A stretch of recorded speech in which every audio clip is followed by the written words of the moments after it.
Hi, I'm Alane Freund, international consultant on high sensitivity and the host and leader of Are You Highly Sensitive, an online community with 2 master classes a month and lots of mini courses and Facebook group and just lots of opportunities to connect and thrive with other highly sensitive people. So thank you for tuning in.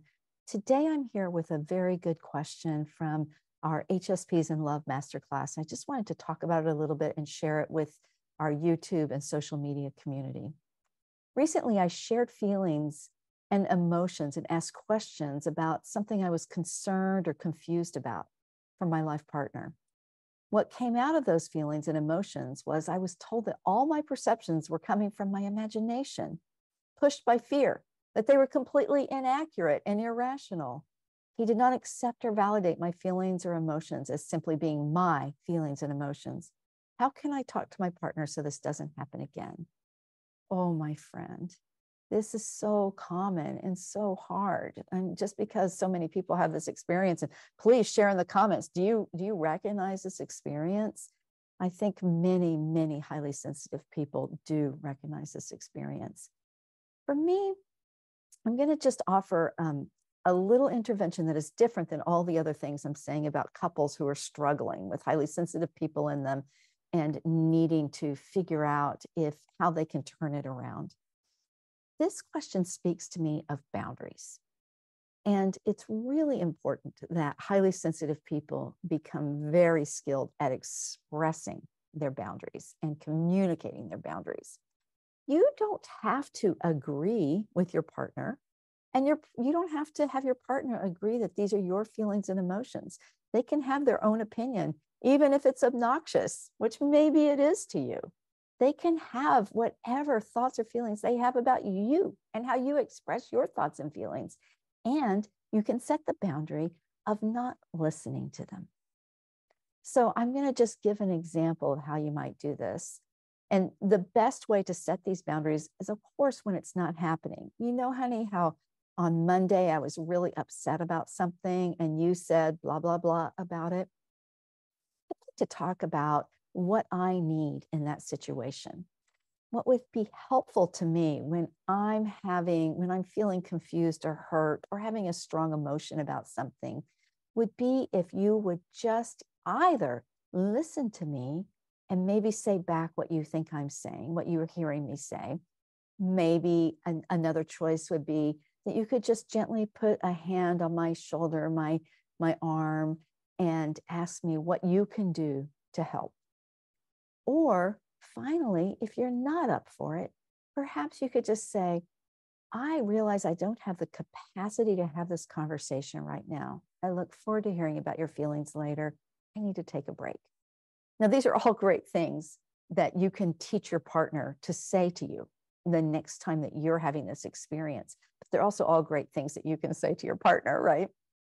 Now, suppose this person just walks all over that boundary that you set with them. And the next time it comes up again and you feel really put down and really not understood, and you're told that you're just histrionic or overly emotional and you should just tuck it in, definitely go watch Elaine Aron's movies on called Sensitive and in Love and Sensitive Lovers to see some great examples that they wrote that full-length professional script for that movie, Sensitive and in Love. And then Sensitive Lovers is a documentary where Elaine and Art sort of analyze the script and the situations and talk about them. So it's really, I think it's helpful to see couples, there's several couples with highly sensitive people in them in this movie, and to see them going through these very things that you're talking about. Okay, so say they just walk all over that boundary. Maybe the next level of what you would do in the moment, you would say, oh, pause, having some strong feelings right now, and I either need to just be listened to or maybe to not interact with you about them. So I'm going to take a break and go for a walk. Or I'm going to go in my room in the bedroom for a while and close the door and have some time to myself.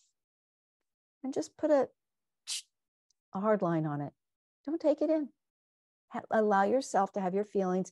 Your feelings are not your partner's responsibility. And also you don't have to be put down for them or dissed for them. I know dissed is not a current word, or an old word. It was, a popular word at some point in my life. But I bet you know what I mean. Dismissed. I love that for dissed. So then if all of that, if your partner's still coming at you, you feel at some point, you actually feel threatened by this. You just might have to say, stop. I'm not interested in this kind of interaction. I'm leaving the house unless you would like to. And put an end to that kind of discussion. Maybe sharing your feelings is not something that can happen in this relationship at this time. So it's hard to let go of that, but it's really important. And it's really important that you take care of you. So I support you in finding just the right language and just the right boundaries. And highly sensitive people, you know how you do that? You write out a lot of examples, not in the moment. When you're on your own, pull out your journal, your sketchbook, whatever you use to write, and just write down lots of different things you would like to say to your partner when they're doing this to you. Some of them nice and some of them not so nice. It doesn't matter because you're just writing. You're not going to give this list to them, right? You're going to write them all down, write down everything that comes to your mind, the wise, heartfelt, driven ones, and the ones that are just petty and hurt, and they come from your hurt little kid inside. Write them all down, put them away. Tomorrow, look over them again and start to pick out the ones that you think might actually be helpful to you and to your partner. And maybe you'll rewrite them a little bit. When I do these kind of brainstorm lifts, I like to skip a line. This is not lined paper in this book, but I like to do them every other line so that I can make little scribbles and edits on them when I go back over them. I hope this is helpful to you. And oh boy, highly sensitive people, please, please, please put your oxygen mask on first. Do your personal work, say your prayers. As my Alane sponsor used to say to me, get down on your knees and pray.